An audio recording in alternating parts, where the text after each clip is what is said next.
Welcome back to Off Guard. I just found out that Pausha Hagigi has never seen Rush Hour or Rush Hour 2. Yeah, I know. And every time you do one of the inside jokes from Rush Hour, like I just kind of fake laugh and keep it moving. That's insane. I'm finding this out. Yeah. You do a lot of them I do too. a lot from there. Yeah, and I'm just like nod my head. I look around. I change the subject kind of slowly. You have never seen Rush Hour. No, I steer to a movie we've seen a million times. Like But Wedding Crashers. you're like a cinemaphile. For those kind of movies, yeah, I know. I just never seen it. I've never seen Fast and Furious or any of those, and those are your favorites. Well, the first 3. After that, it gets a little wonky. Turns into Mission Impossible. It turns into like a bootleg version of like some type of action hero movie. But yeah, the first 3 are fantastic. Yeah, but all the quotes from there. I live my life a quarter gallon Oh at a yeah, time. no. The first movie alone has 300,000 I said, quotes. forget about it, cuz. I said, forget about it, cuz. Yeah. That's Fast and Furious 2. I'm quoting. I've never seen That's it. Fast and Furious 2. That's when they're in Yeah. Miami. I said, forget about it, cuz. Rest in peace, Paul Walker, legend. There's definitely a movie though that you've been lying about that people bring up that you act like you've seen, you've never seen. There has to be. It's like some of the older stuff when people would be like, was it like Casablanca? Oh wait, what? Yeah, no, that's fine. It's Yeah. okay if you haven't seen that. Yeah, I haven't seen that. I can't watch. I can't picture you watching like a black and white movie. Citizen Kane. I haven't seen that movie. These are like classics though. Yeah. For like any cinemaphile, it's one of those musts. You know what I mean? You got like Titanic. You have Goodfellas. You have to watch certain movies. Godfather. Like, Can I tell you something about Titanic? Even though it was like 30 years ago they made it, it still holds up. If you watch it, you're like, this is good. Like the effects and everything. It's not bad. It doesn't feel like a 30-year-old movie. It is. It's a pointless movie. I understand it was. I don't understand that story, particularly not the Titanic sinking. I know that happened. That's very tragic. It was a surprise ending. No. I'm not talking about that. But it's just like the story itself. Like the Jack dying for a girl he met a couple of days prior. A week, bro. You're being generous. Yeah, it was a few days. It felt like. A few days prior. Yeah. Insane. He deserved to go to the bottom of the ocean. He's a fucking moron. I would have pushed that damn wood. What was she hanging on? I don't even know what that was. like scoot over.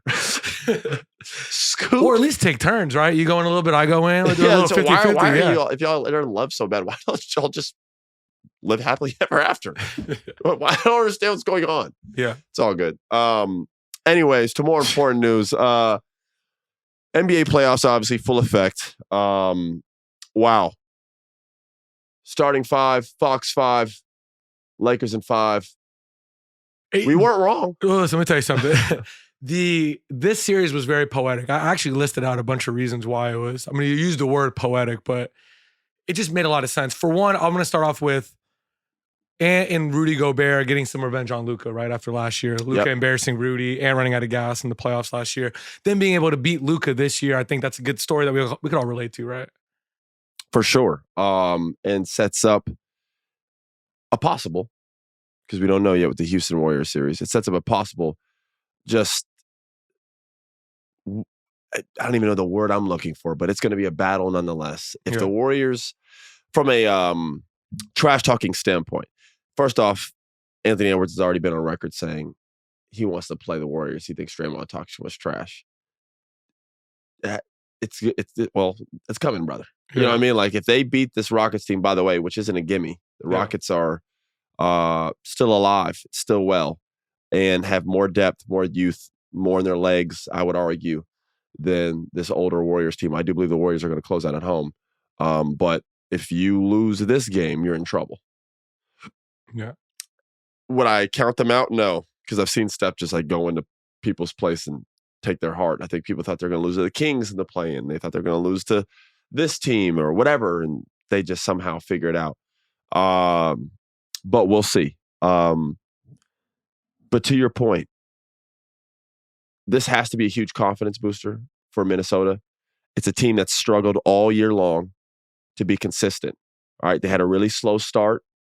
Obviously, the brutal trade, Karl-Anthony Towns, not only does he get traded to the Knicks, he goes there and thrives, has a career year. All these different things are going on. Minnesota seems like they can't find themselves. Then we have the quotes from Ant, like, man, we don't have an offense. It's just I shoot it or Julius shoots it. This is what was going on early in the year. Fast forward to now, there's symmetry. Him and Julius are they have found how to play with one another on the court. They have found how to play with each other as far as spacing goes. And it's only gotten better and better and more fluid just in terms of, because listen, Julius is a ball dominant guy. He takes time to score. Sometimes it's not the prettiest thing, but he is effective. I had concerns about him working with Ant. They have found a way. Got to give credit to Coach Finch as well. He obviously has something to do with that, manipulating their offense to where both of these guys can thrive at the same time. I think Julius has done a great job making quicker decisions. We talked about that a couple weeks ago. Him and Ant are making quicker decisions on the ball, not taking as much time. And obviously with the added play of their role players and the dominant performance of Rudy Gobert. That was another reason I thought it was poetic. Obviously, Mark Williams, that trade not going through, right? And then him failing the physical. And then Rudy Gobert having the 27-24 game. Yeah. In the closeout game. And Mark Williams, obviously, he posted some stuff on I know. Did you see the post where he's just it's like, well, yeah, you're still on the Hornets, bro.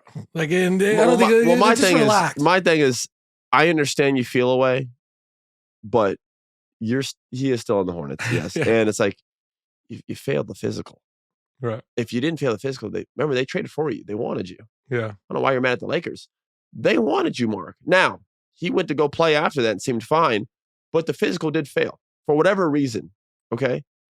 So, I mean, it's like, I get it. I mean, they lost. It's always entertaining for some people to sprinkle salt in the wound. You know what I mean? Yeah. He felt the way, obviously, probably some embarrassment going there and then them failing physical, like, now we're good and calling a trade off. Probably didn't feel too good. Regardless of which, you failed the physical, man. I don't know what you want me to do. Otherwise, remember, they wanted you in the first place. And if you were on the Lakers, you probably have an impact. The crazy thing is the cameramen are always so funny for TV. Every time Rudy's got an offensive rebound scored, they'd pan the camera to Jackson Hayes and just zoom in and be like, just like trying to, it's almost like they're picking on JJ, just being like, he's right there. Yeah. Play him. They're like, nah, Maxi Kleber instead, right? Like it's the end of the game. That lineup with LeBron, Luka, Rui, Austin Reeves, and Gabe Vincent, that was just like a makeshift pickup basketball lineup. I don't know what was going on. Julius Randle's never seemed bigger on the basketball court. Rudy Gobert, these guys, they just seemed enormous compared to this team. Well, they dominated every single offensive rebound, second chance, third chance. It was Pausha, 27 and 24 from Rudy is in a playoff game. Right, 7-3. One of the longest wingspans in NBA history. I know that. Who's on the court? And it's one thing if you want to play small ball and do it, but you need a Draymond type, right? Like that's how you play small ball. If you're gonna play small, you gotta have a guy who's dominant. You gotta have a small big who's like great at defending all sizes. You name the best example. You play a Draymond. All right. I'm not comparing this player to Draymond, but 4 or 5 years ago, like you could do that with PJ Tucker. PJ Tucker, for what he lacks in size, fucker will box out Rudy Gobert. Yeah. That's what he does. He'll get in there. He'll be aggressive. That's kind of what he hung his hat on in Houston. He was like a 7 foot, not 7 foot, I'm sorry. He was like a 6'5" center for us, man. Like PJ just did that stuff. Draymond Green's like 6'7", 6'8". He plays like he's 7'2". So it's just like, if you're going to go small ball, which I thought he maybe with Hachimura and LeBron, they could do this, but it just wasn't natural for them. And with all the what's leaning on LeBron's shoulders offensively, it doesn't seem, it just, it's just a lot to ask of LeBron to go out there and like box out. Well, and also you talked about it Julius on Randle, every pod. Gobert. On every pod, you said depth and shooting, right? The Lakers just looked gassed last night, and they don't have the depth, right? They're playing their guys a lot of minutes in the last few games. And you could just see at the end of the game, they were gassed. I think LeBron had 5 points in the fourth quarter, but one of those baskets came really late. We talked about this. Depth and shooting. Yeah. They don't really have either. So they don't have depth. Listen, we've been brutal. Everyone has about Nico. But No. No. But Nico was watching the game last night like, him and Mark Williams together? You think they rented out a field? Him and Mark Williams were watching some of Luka's defensive lapses and doing that what's that meme with Leonardo DiCaprio in Once Upon a Time? He points at up. There it is. I know, cue that meme for this video. I know Mark Williams and Nico Harrison were doing that Leo meme every time there was a blow by or a lack of defense. Bro, it is astonishing watching him play defense. Right. It's unbelievable. And I don't mean that in a good way. And I love Luka, and I still think the trade was horrendous. Obviously, where AD's at in his career. When the trade happened, it wasn't for this year. I think everyone got tied up in it. I know that, but it's they didn't have the roster. You got to build around Luka. It takes correct. This is for the future. And he's gotten to a team to a finals before. He's gotten a team to the conference finals before. I still think it's I think it's an awful trade. Absolutely, but it wasn't for this year. So we're already acknowledging we believe it's still a bad trade. With that being said, he's got to figure out the defensive stuff, man. Because like I know he could do better because I've seen it in stretches. It's the defensive lapses. It's like the lack of effort. Sometimes like someone will blow by him. I'm like, it's just like, what are we? Come on, do you know what I'm saying? Yeah. Like, so and then on top of that, you have LeBron who does some of that stuff too. He's at age 40 though, so like bro, you'll see it. Like it'll be a swing. LeBron don't even run out there to rotate. He'll just like put his arms up. You've seen the clips, you know what I mean? And then someone hits a three, and he's like, it's like, bro, it's your rotation. Nobody gonna say nothing because you're LeBron James and because they're only there because of you anyway. But like, yeah, then you got Luka on the court.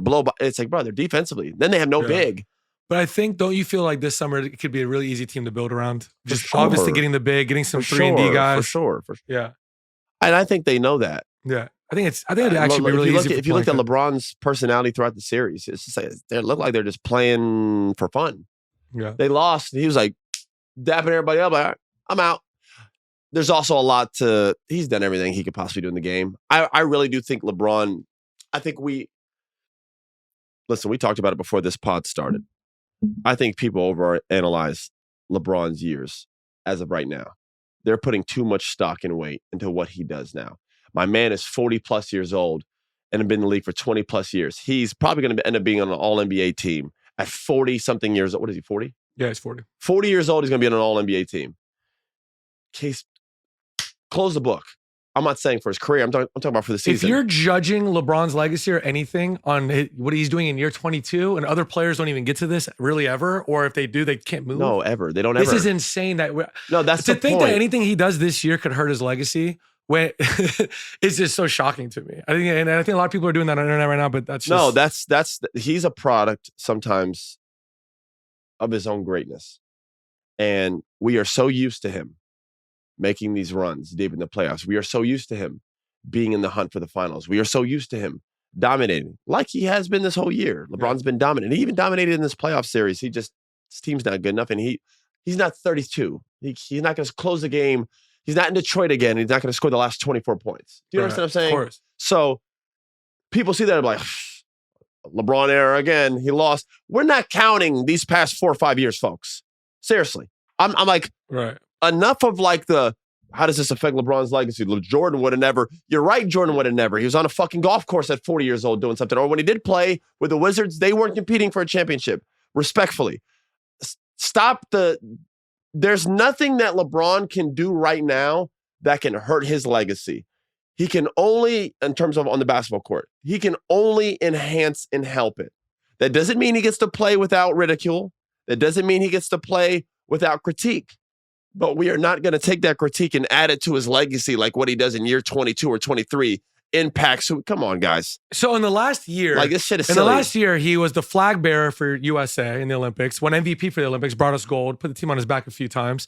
Then goes and averages 25, 8 and 7, shoots 38% from 3 this year in year 22 at 40 years old. And you can't have anything negative really to say over the overall year. But him coming up short and losing in the first round, obviously there's going to be some haters. So people just don't like him. People just like, oh, who are they going to get now? Luka wasn't enough. I'm like, I don't even want to respond to you. It's just like it's nonsense, guys. Again, when you're in year 22, you're just icing the cake now. All right, The cake's been built. It's one of the best cakes ever. One of the biggest, best cakes you've ever seen. Right. Right now, he's doing the finishing touches. Who gives a fuck if he gets knocked out first round? People are like, oh, LeBron James era, knocked out first round again, knocked out first round last year. He's 40. Right. He's 40 in year 22. Everything LeBron does is all about icing on the cake. It's not to tarnish his legacy. We can ridicule him. We can critique him for performances because if you're on the court, you're on the court. If you're playing, you're playing. But we're not going to take that to the level of where we're starting to judge him and outright of his career. His body of work has already been built. All right. They already arguably have him as the greatest player of all time. That's the debate. It's Michael or LeBron. And at this point, it's like 50-50 with people. It used to be like 80-20. Then it was like 70-30. Then it was 60-40. Now it's 50-50. What he does in year 23? Fucking insane. Like the more should he retire? The more he plays. If he doesn't win the title, it's against when I say these things, it makes me feel bad because I walk around and people are like, yo, how long you play? I'm like 11, 12. I'll throw 12 out there just cause. Yeah. Just because 11, 12. People give me that like, damn, he played a while in the league, over a decade. I'm like, yeah. This guy's 23 is on its way. It doesn't even make sense. And not only is he playing in 23, he's not hanging around. My last year, I hung around. Joe Ingles right now is just hanging around. Garrett Temple, Corey Joseph. Corey Joseph actually got some tick in the playoffs and played solid. Yeah. But for the most season, these guys have just been hanging around. Dude, Jeff Green, I saw him last night on the Rockets bench having a pina colada. These guys are just hanging around, right? Because that's what you do at that vet role. You get to that stage in your career when like you're done playing the heavy minutes. You've already done all that. Jeff Green's already built his career out, right? Made his money. At this point, he's being a vet, leader role. James Johnson, Pacers. You get the drift, right? I'm going down the line here. This dude's averaging, what was his numbers? 20, I think it's 25, 8, and 7. He's averaging 25, 8, and 7 and will be an all-NBA team probably. Okay, guys? Not to mention, he's not in year 16. He's not in year 17. He's not in 18. He's in year 22. I need y'all to understand what's happening in front of you. Just embrace it, glorify it, or don't. But we're not going to take a loss in the first round in year 22 at age 40 and try to tarnish the man's legacy. We're happy enough that he's even playing this well to be there and even have a face in basketball still. You made a great point. This guy's also coming off the Olympics holding the fucking flag for our country. Fall the fuck back. Good God. I got a text this day from all my homies. Michael, shut up. And I'm a Michael guy. Fall back. It's like, good God. Yeah. Jesus. All right. So now that we got that out the way. So on the Luka side of things, this is my suggestion. Luka, I want you this summer to watch some of the footage of your rookie year, the way you were moving.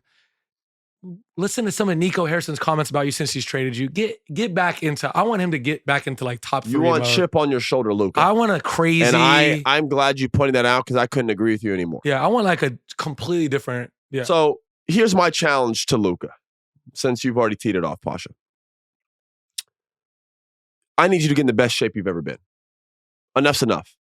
You are arguably the most talented basketball player on the planet. All right? You've been deemed so.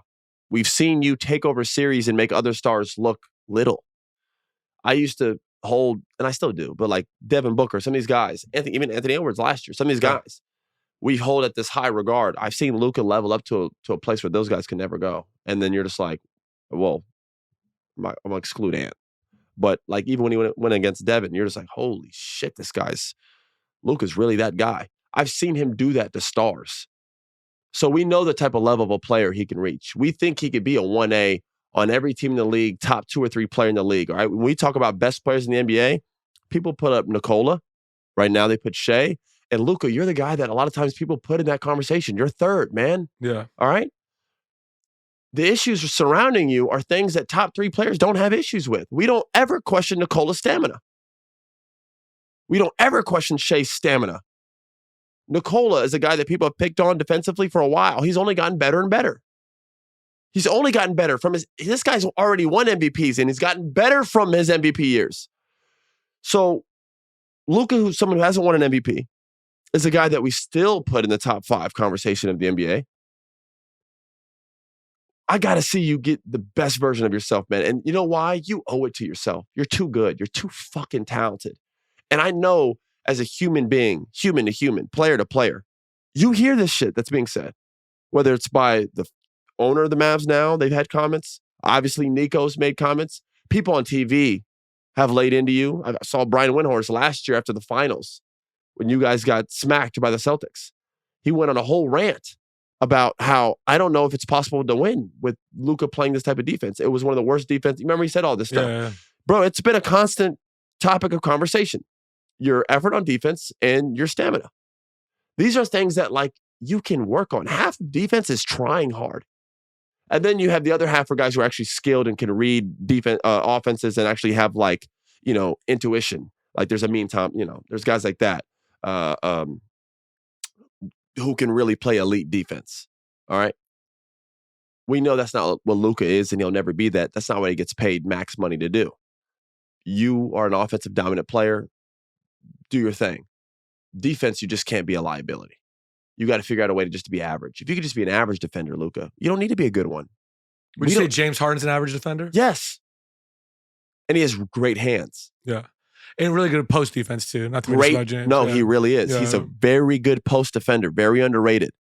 He actually picked up a lot of stuff from Luka Doncic. I know it's a random shout out, but that's the truth. Mount Verde Academy. Yeah. Luka Doncic was one of the best post defenders for his size. This guy was like 6'7", could guard anybody in the floor. He could guard a 7-foot person because he had great hands. As soon as that ball went on the floor, Luka get what's his name? Luka get a steal. So James picked up things naturally. Steph Curry was a guy that was hidden on defense for years. The difference is Steph actually tried. He just couldn't defend. You know what he did? He got a little stronger. He got a little wiser. He got better and better and better and better. Now, they still outsearch him in games now, but it's not like it was. Yeah. And people don't have conversations about his lack of effort on defense. People don't have conversations about him being a liability on the defensive end. They don't have those conversations about Steph anymore because he's not one anymore. And for what he lacks in his defense ability, he is always there in the right position for help side. He's always making the right rotation. He's always doing the little things. What do you think about the other day when the Warriors won against the Rockets? The last possession for the Rockets, Steve Kerr took Steph out on defense. That's fine, man. I understand typically what doesn't happen with a player like that when you're talking about one of the greatest of all time. But like if you have someone who's physically a better defender on the team, the object of the game is to win. It's nothing personal. So even someone like Steph has to come sit down. Again, Luka owes it to himself to make these steps, man. You're too good, bro. You should be for a guy who's been first team 5-6 times. You should be a at least one-time MVP winner. All right. So Nikola's taken a bunch of those. I get it. Also, you're still in your youth. He's entering his prime right now. Luka, you're entering your prime, man. Yeah. I need, for what you said, Pausha, with all the comments that have been said, with all the things that have been thrown your way, with the opportunity at hand to be in Lakers, to win bro, Luka, if you win a ring for the fucking Lakers, you will be immortal. The opportunity at hand is there. I need Luka to be the best version of himself. He deserves it. He deserves it. Give it to yourself. You owe it to yourself. All the comments that have been made from Nico, from everybody in Dallas, from everybody on TV, from all the sports people, we all of your offense. I have you as a top 3 player in the NBA, Luka. But you got to work on some of these things. I'm not asking you to be a good defender. My dad used to tell that to Jamal Crawford. Jamal Crawford had like a defensive play. My dad called timeout. He'd look at Jamal and go, Jamal, we don't pay you to play defense. I don't need you to be a good defender. I just need you to try. Just be solid, man. But you can't be out there not. You got to just try. Just try and just be in the right position, help side. After that, I won't get mad because that's not what you're paid to do. That's all I need Luka to do. I need Luka to lose 10, 12 pounds. I need Luka to be in a better stamina shape. And I need him to take pride on defense. If Luka does this and comes into next season with a fucking chip on his shoulder, pissed off, we might get the best version of Luka in a Lakers uniform, still with LeBron James. And best believe, they are going to cast, Pelinka, a team around this. If you think this team is going into next season, you're drunk. They're going after somebody this year. Maybe a couple. They got the money and the market for it. And they don't have depth. So best believe they're going to try to fill this team up. All these role players you see in the Lakers, they're probably not going to be there next year. With the exception, definitely Dorian Finney-Smith. He's a Luka. Him and Luka have. Yeah, Dorian. I would keep Dorian. I would keep Reeves if you can, depending on what player you're trying to go after. All right, you got guys in the mix, man. But people don't know what's going on with Giannis. We'll get into that. People don't know what's going on with Kevin. We'll get into that. There are a lot of big names up here right now where people are Trae Young, a guard. They don't need him. Obviously, they have Luka. But I'm just saying, there's a lot of names that are circulating. This summer is going to be box office in terms of big pieces moving. All right. The Lakers are always a team who has their hat in that game. So this team's going to be handcrafted around you and LeBron. And mainly you because you're the young guy. The other guy's in year 23, Luka. All right. That's another thing. People are like, this tarnishes LeBron's legacy. This ain't on LeBron. Luka's 20 what? 5? 26. Okay. Yeah. So that's the guy. You have to be the guy. Remember, AD had to be the guy, and then LeBron was the best player still. But AD had to be that for them to win because he's fucking young. LeBron's too old to do this shit. It's silly. Yeah. He's already given you way more than we should ever expect to get from him. So for people judging LeBron, it's silly. I need Luka to be the best version of himself, dog. You're heavy. You don't play great defense. You're not consistently great. And it's a shame because you're like a top 3 player in the league. I think Luka is unbelievable as a basketball. I'm a big fan of his game, man. He's unbelievable. I mean, that was the argument before, right? SGA or Luka all last year, right? And then this year, obviously, Luka gets hurt, misses a lot of time. And SGA is going to win MVP. Shea's made strides. Now, Shea has a unbelievable team cast around him. Yeah. But still, man, he's made these strides. And by the way, his stamina and his lack of effort on defense, these aren't things that we question, nor do we question it with Tatum or any of the other superior guys. Anthony Edwards has taken strides to where he's like an elite defender when he wants to be. Like, these guys do it. Luka, you got to. You don't have to be a good defender. I just need you to try and be solid, man. At the very best, just be solid. And then I need your stamina to be, I know there's another level you can reach because I've seen you. I've seen you do it, Luka. Yeah. I'm not asking you to do anything I haven't seen you do already. Yeah, and you know what? If the worst case scenario for his career is he doesn't win an MVP or a title, and he'd be the best player to not just have any of those things, he needs right? both. Yeah. He needs both. And you know what? He should demand both because that's how good he is. I could never demand that of myself because I was never in Luka's shoes. I was never a top player in the NBA. I was never an all-star, superstar guy like him. But if I had that going, like when I was in high school, I demanded to win states. I was the best. I had to win states. There was no option. I had to win Florida Player of the Year. That's what you do. You go after it because that's the standard you set, right? On a whole different level, Luka, that's what you got in the NBA. God, I wish. But that's what you have. Go get it. Like, don't wait you're in your prime. And you're going to have a little bit of a longer offseason. I'm not sure what he's doing with Slovenia's national team, but you're out in the first round. He don't need to be playing for nobody. He don't need to be playing for nobody. He needs to get his body right. He needs to get healthy. He needs to get his mind right. He needs to get the fuck out of Los Angeles. Go home, but train. Don't go home to party. I need him to be sound, dog. This is the biggest summer, I think, of Luka's career so far. This is the biggest summer of Luka's career so far. All this ridicule, all this critique over your game, your defense, this and that, where you're going to go. You can't win with them. All that. Bro, chip on your shoulder. And you're a dangerous man to have a chip on your shoulder. All right? You're a top 3 player in the world, bro. And when you're playing your best, if you come back in shape, 10, 15 pounds less, maybe some of that turned into muscle, getting some of that explosion back that he had, some of that feel good, but pissed off, motivated, we're looking at a top player in the NBA. We're talking about top player in the world. I think Luka could go from maybe top 5, top 3 to 1. That's what I'm challenging him to be. Be the best player on the planet, Luka. You have that ability. I wouldn't say it if you weren't. I would never challenge a player to be the best player on the planet. That sounds silly. That's how good he is. So I don't need you to be all team defense. I don't need you to be anything near it. I need you not to be you can't be a liability on the floor. Got to clean some of this shit up. Need you to be in better shape. You're not in the best shape you can be. You've been injured. I get it. Been traded. All this stuff has gone on. I get all that. This year was a wash. You're right. Next year, to your point, Pausha, I need chip on the shoulder, Luke. I need the best version of himself. It's the best, biggest summer of his career, and I'm challenging him to do that, and I believe he can. And I'm excited to see what Luka has in store for us all.